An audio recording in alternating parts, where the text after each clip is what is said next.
The most important step that you can take to keep your pet safe during Halloween is to keep your eye on that treat bag, and when the kids get home, make sure you know where they put it and make sure it's out of the reach of our pets. So there's a couple of things in there that can be toxic and even lethal to our pets, including chocolate and xylitol, which is a sugar substitute that can be found in sugar-free candies and gum. So it's really important. It's the most important thing you can do.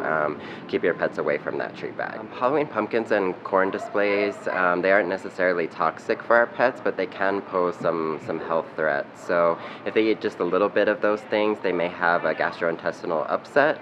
But if they do eat big pieces of that, it can actually cause blockage in the intestine. So you want to make sure that our pets are also kept away from Halloween decorations such as those. Halloween glow sticks aren't necessarily toxic, but they can be really bad tasting. So you want to keep your pets away from those glow sticks as well. If they get a little bit of, break that up and get that taste in their mouth, it's going to be really, really unpleasant for them. If you notice that they're chewing a glow stick, in order to get that taste out of their mouth, you can give them a small meal, rinse out their mouth with a little bit of water. I would definitely recommend to keep your pets indoors on Halloween, during Halloween. It can be really stressful for pets outside. It's very noisy with all the kids out there. Wearing strange costumes can be really scary for them.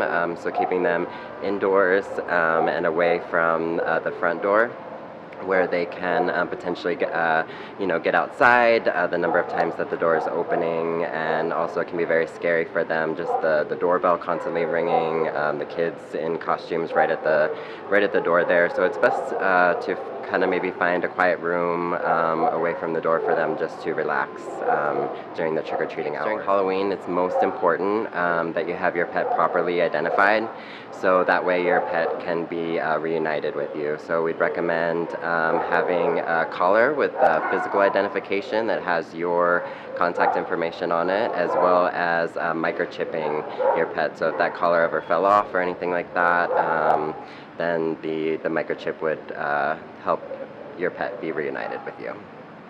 If your pet gets lost during Halloween, you can check our website, animalfoundation.com, or you can come down here to the shelter and we can help you try to find your pet. So putting a Halloween costume on your pet is something you have to be really careful about. Not all pets enjoy that. So you really have to make sure, what I would do is slowly introduce your pet to the costume. Halloween night shouldn't be the very first time that your pet is wearing that costume. So I would just be careful as far as making sure that the costume fits them really well, that it's not kind of obstructing their breathing or movement, and I would make sure that when you put it on that your pet isn't exhibiting any abnormal behaviors, because that could be a sign that they're stressed. If you see any signs of stress with your pet after you put the costume on, I'd maybe suggest switching to a bandana or something like that won't be so stressful for them. So during Halloween, there can be a number of other things you can do to protect your pet.